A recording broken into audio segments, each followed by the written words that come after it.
जो मृतक है इसके पिताजी ने मुकदमा दर्ज करवाया था कि 29 तारीख को उसका लड़का जो आजम है वो गायब हुआ है घर से, और जो उन्होंने हर जगह ढूंढा नहीं मिला। तो 2 तारीख को उसकी डेड बॉडी गांव में ही जोहड़ में जो सीढ़ियाँ सी बनी हुई हैं उनसे मिल गई थी। तफ्तीश के दौरान जब हमें गांव से पता चला कि जो रोहित है और इस मृतक की जो भाभी उनका अवैध संबंध है तमन्ना का, तो इसलिए हमने इनको पूछताछ के लिए जब हिरासत में लिया और सख्ताई से पूछताछ की तो रोहित ने बताया कि उसी ने ये हत्या की है, और इस काम में उसकी जो तमन्ना है उसकी प्रेमिका उसका भी पूरा हाथ है, दोनों इसमें हैं। इसका भी पूरा इन्वॉल्व है क्योंकि इसको सारी योजना का पता था।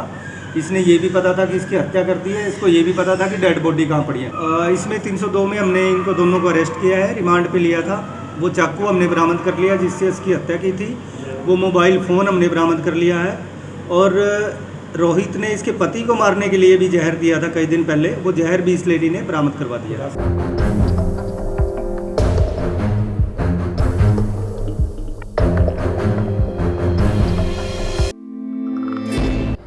करनाल पुलिस को एक बड़ी कामयाबी हासिल हुई है। अपने प्रेमी के साथ मिलकर अपने देवर की हत्या करने के मामले में CIA 2 की टीम द्वारा आरोपी भाभी व उसके प्रेमी को गिरफ्तार करने में कामयाबी हासिल की है। निरीक्षक मोहनलाल के नेतृत्व में कार्य करते हुए CIA की टीम द्वारा 5 जुलाई को महिला आरोपी तमन्ना, पत्नी गफ्फार व रोहित को गिरफ्तार कर लिया गया है और दोनों को 1 दिन की रिमांड पर भी लिया गया था। रिमांड के दौरान आरोपियों से पूछताछ में खुलासा हुआ कि आरोपी तमन्ना की शादी गफ्फार वासी शेखपुरा से करीब 6 साल पहले हुई थी, लेकिन शादी के कुछ समय बाद से ही तमन्ना व उसके साथ में लगते घर में रहने वाला रोहित का प्रेम प्रसंग शुरू हो गया था, और कुछ समय बाद ही इन दोनों के घर वालों को पता भी लग गया था, जिसके बाद दोनों के परिवार वालों ने दोनों को आपस में बातचीत न करने के लिए डांट भी लगाई थी, जिसकी वजह से आरोपी रोहित ने मई 2022 में जहर खाकर जान देने की भी कोशिश की थी, लेकिन इलाज करके उसे बचा लिया गया था और बाद में फिर से वही सिलसिला शुरू हो गया। वो चोरी छिपे वो एक दूसरे से मिलने लगे। तमन्ना का पति इस बात के लिए तमन्ना को कई बार धमकाता भी रहता था, लेकिन वो नहीं मानी। इसकी वजह से तमन्ना व रोहित ने मिलकर गफ्फार को जान से मारने और रास्ते से हटाने की योजना बनाई, और आरोपी रोहित ने तमन्ना को चूहे मारने का जहर लाकर दे दिया ताकि मौका पाकर तमन्ना ये जहर गफ्फार यानी कि अपने पति को खिला दे और उसकी मौत हो जाए। ये 30 तारीख को एक मुकदमा दर्ज हुआ था थाना सदर में 346 के तहत। जो मृतक है इसके पिताजी ने मुकदमा दर्ज करवाया था कि 29 तारीख को उसका लड़का जो आजम है वो गायब हुआ है घर से, और जो उन्होंने हर जगह ढूंढा नहीं मिला। तो 2 तारीख को उसकी डेड बॉडी गांव में ही जोहड़ में जो सीढ़ियाँ सी बनी हुई हैं उनसे मिल गई थी, और उसके बाद 302 में ये मुकदमा हमने कन्वर्ट कर दिया था।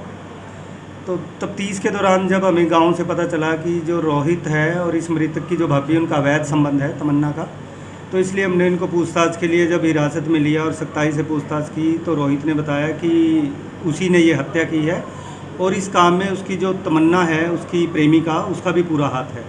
उन दोनों से जब हमने अलग अलग पूछताछ की, उन्होंने बताया कि 24 तारीख को वो जब तमन्ना के घर कोई नहीं था, दोनों संबंध बना रहे थे, और उसी टाइम मौके पे आजम आ गया था। आजम ने उन दोनों को भला बुरा कहा, तो रोहित ने डर के मारे अपने हाथ की नसें काट ली थी। जब उसको खून से लथपथ देखा तो वो डर गया, उसने कहा कि तुम यहाँ से चले जाओ, मैं किसी को नहीं बताऊँगा। लेकिन तमन्ना और रोहित में कहीं ना कहीं ये डर था कि आजम ये बात बाहर जाके बताएगा, इसलिए उन्होंने शाम को सलाह की कि आजम को रास्ते से हटाना पड़ेगा।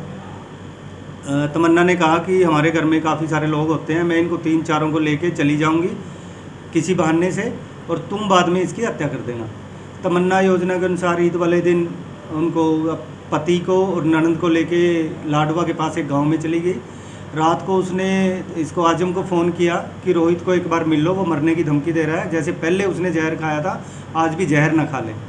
आजम उससे बात करने के लिए जब गया तो उसने काफ़ी देर से बातचीत की और बाद में मौका देख के उसकी हत्या कर दी। सर कितने लोग थे सर इस मामले के अंदर, हत्याकांड के अंदर? ये दोनों प्रेमी प्रेमिका दोनों इसमें हैं। इसका भी पूरा इन्वॉल्व है क्योंकि इसको सारी योजना का पता था। इसने ये भी पता था कि इसकी हत्या कर दी है, इसको ये भी पता था कि डेड बॉडी कहाँ पड़ी है, लेकिन ना उसने पुलिस को बताया ना ही घर वालों को बताया, बल्कि घर वालों के साथ उसको ढूंढने का नाटक करती रही। तो दोनों की इन्वॉल्व। किस तरह की क्या कुछ कार्रवाई की जाएगी? इसमें 302 में हमने इनको दोनों को अरेस्ट किया है, रिमांड पे लिया था। वो चाकू हमने बरामद कर लिया जिससे इसकी हत्या की थी। वो मोबाइल फ़ोन हमने बरामद कर लिया है। और रोहित ने इसके पति को मारने के लिए भी जहर दिया था कई दिन पहले, वो जहर भी इस लेडी ने बरामद करवा दिया। वारदात से कुछ दिन पहले जब घर पर कोई नहीं था, एक दिन दोपहर के समय तमन्ना ने रोहित को अपने घर पर मिलने के लिए बुला लिया। उसी वक्त तमन्ना का देवर आजम अपने घर पर आ गया। उन दोनों को आपत्तिजनक हालत में देख लिया, जिसके बाद आरोपी रोहित व आजम में हाथापाई हुई। डर के कारण कि कहीं आजम किसी को ये बात ना बता दे, रोहित ने तमन्ना के घर पर ही अपनी बाजू काटकर मारने की कोशिश की, लेकिन आजम ने समझा बुझाकर उसे वहां से जाने दिया।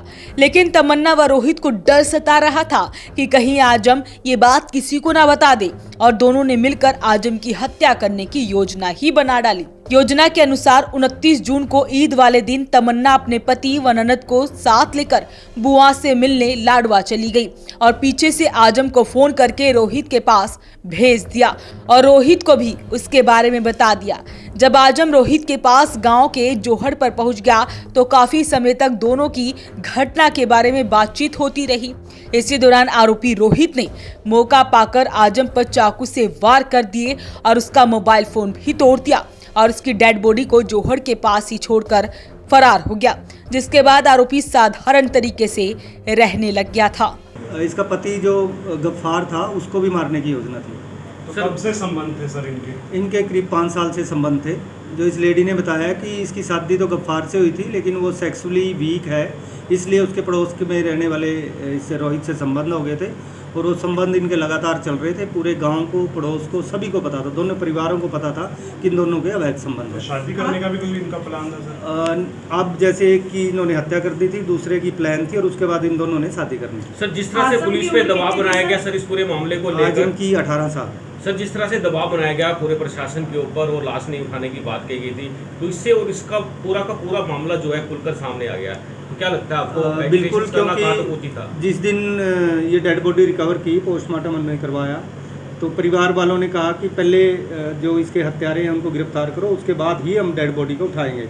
लेकिन हमने उनको समझाया कि जहां आपने इन्वेस्टिगेशन करवानी है आप उनसे करवाओ, लेकिन थोड़ा टाइम हमें दो और जो डेड बॉडी है उसका आप संस्कार करो। सर, खून से बॉडी को उसी दिन उन्होंने फिर समझाने से उठा लिया था और उसका वो दफना दिया था बॉडी को, और बाद में विदिन 2 और 3 डेज हमने इसको सॉल्व भी कर दिया। सर, घर में से किसी ने भी बिल्कुल भी किसी पुलिस को इन्फॉर्मेशन नहीं की इस तरह का मामला चल रहा है? क्योंकि ये शक नहीं था, इनकी योजना ही यही थी कि मैं घर से चली जाऊंगी ताकि किसी को शक ना हो, और वो घर से चली गई थी ईद वाले दिन।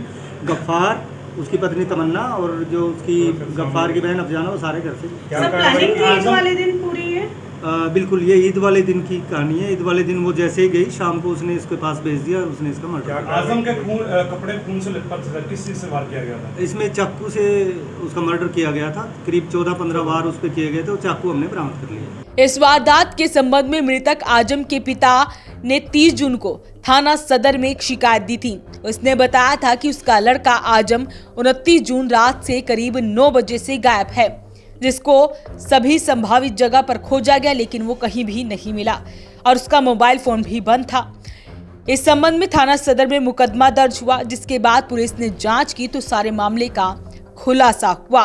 रिमांड अवधि के दौरान आरोपियों के कब्जे से वारदात में इस्तेमाल चाकू, मृतक का मोबाइल फोन व गफ्फार को मारने के लिए खरीदे गए जहर को भी बरामद कर लिया गया है और रिमांड खत्म होने पर दोनों को कोर्ट में पेश कर जेल भेज दिया गया है।